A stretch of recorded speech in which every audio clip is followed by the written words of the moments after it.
Cardboard accounts for the second highest quantity of waste going to the landfill at 17%, while plastic accounts for 13.8%. The highest percentage of waste is organics, which accounts for 25%. To better facilitate the waste disposal process, the Grenada Solid Waste Management Authority has added yet more heavy equipment to its industrial fleet of waste processing machinery.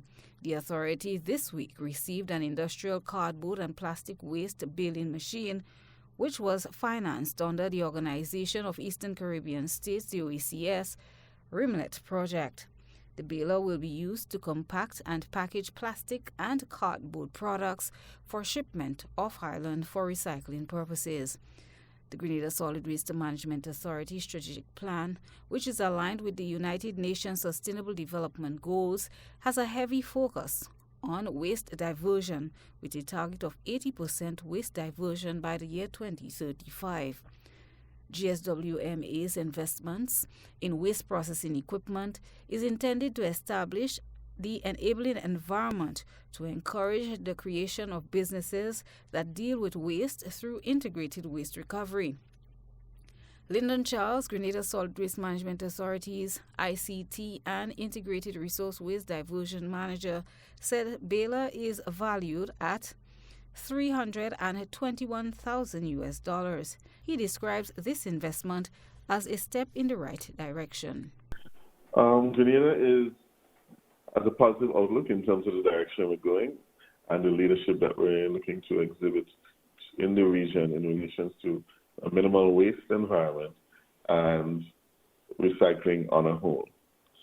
So I'd be happy to say that we're making these steps in the right direction along with our citizens and fellow countrymen. The machine is carded to be commissioned in January.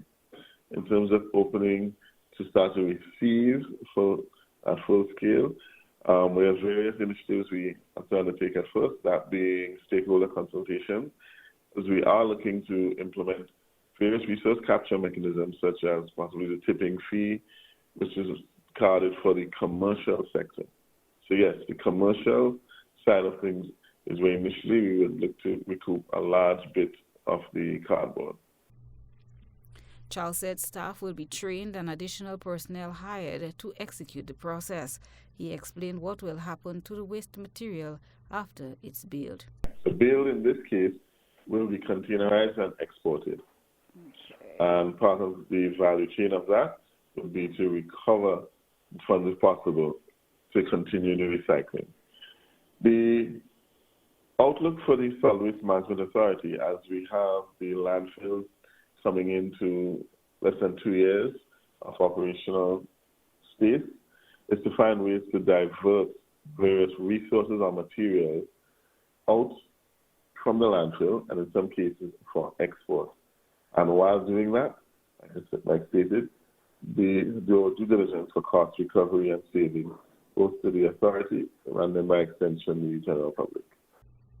Close to $500,000 have been invested in equipment for the GSWMA under the Rimlet project. Christina John, GBN News.